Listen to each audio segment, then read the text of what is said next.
Mukana uyu uheanitwo ni ruhonge rwa ũgima wa mwĩrĩ kuria riuria kunyitikana akienderia ciana cia ukuru wa gatagati ka miaka 10 na 17 na arutwo a mathomo ma ngathi ya iguru gutacukirio makinya macacu ma kiwatho.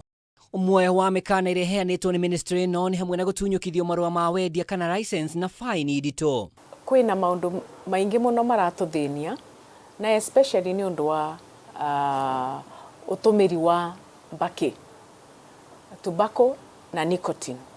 Ate ciana cia miaka 10, miaka 10 na 17 nimo maratumira mbaki muno na ni maratumira mbaki ciana ingikinya nginya 650,000 kana ngiri magana atandatu ma 50.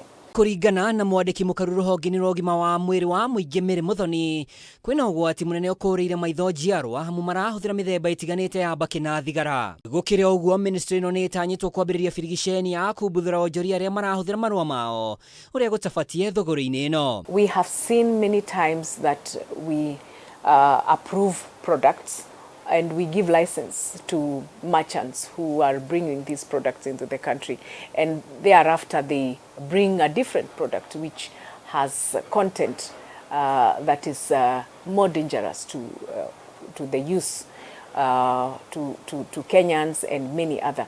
Therefore, we want to warn the tobacco industry that we are going to continue with the crackdown.